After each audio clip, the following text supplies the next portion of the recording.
They came to the other side of the sea into the country of the Gadarenes. When he had come out of the boat, immediately a man with an unclean spirit met him out of the tombs. He lived in the tombs.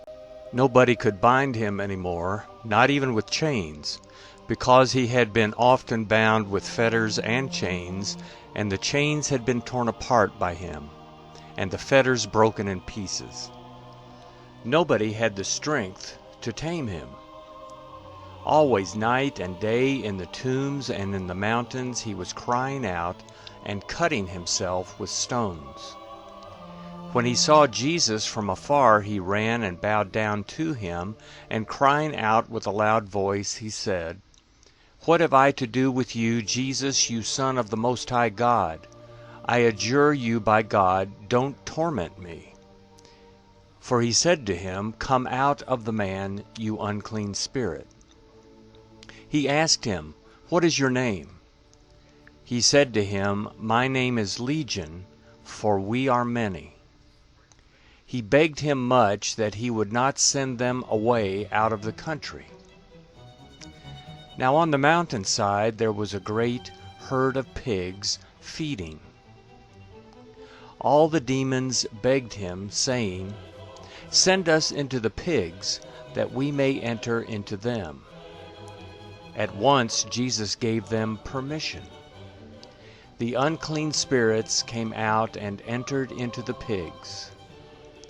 The herd of about 2,000 rushed down the steep bank into the sea, and they were drowned in the sea. Those who fed them fled and told it in the city and in the country. The people came to see what it was that had happened.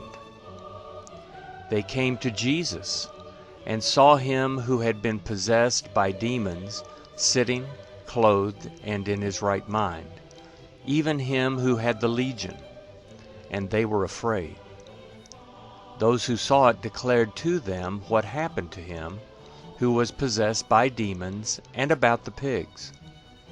They began to beg him to depart from their region.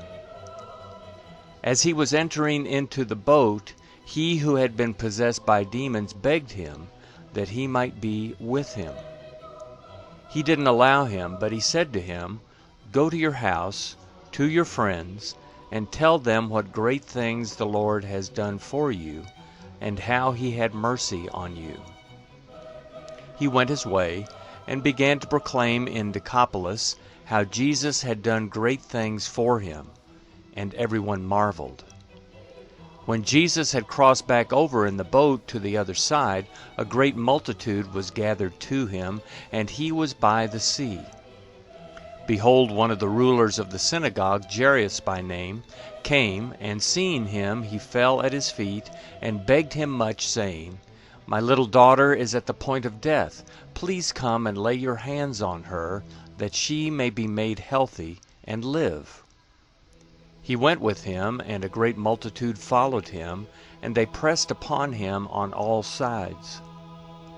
A certain woman, who had an issue of blood for 12 years, and had suffered many things by many physicians, and had spent all that she had, and was no better, but rather grew worse, having heard the things concerning Jesus, came up behind him in the crowd, and touched his clothes. For she said, "If I just touch his clothes, I will be made well." Immediately the flow of her blood was dried up, and she felt in her body that she was healed of her affliction. Immediately Jesus, perceiving in himself that the power had gone out from him, turned around in the crowd and asked, "Who touched my clothes?" His disciples said to him, "You see the multitude pressing against you, and you say, 'Who touched me?'" He looked around to see her who had done this thing. But the woman, fearing and trembling, knowing what had been done to her, came and fell down before him, and told him all the truth. He said to her, "Daughter, your faith has made you well. Go in peace, and be cured of your disease." While he was still speaking, people came from the synagogue ruler's house, saying, "Your daughter is dead. Why bother the teacher any more?" But Jesus, when he heard the message spoken, immediately said to the ruler of the synagogue, "Don't be afraid, only believe." He allowed no one to follow him except Peter, James, and John, the brother of James. He came to the synagogue ruler's house, and he saw an uproar, weeping, and great wailing. When he had entered in, he said to them, "Why do you make an uproar and weep? The child is not dead, but asleep." They ridiculed him, but he, having put them all out, took the father of the child, her mother, and those who were with him, and went in where the child was lying. Taking the child by the hand, he said to her, "Talitha cumi," which means, being interpreted, "Girl, I tell you, get up." Immediately the girl rose up and walked, for she was 12 years old. They were amazed with great amazement.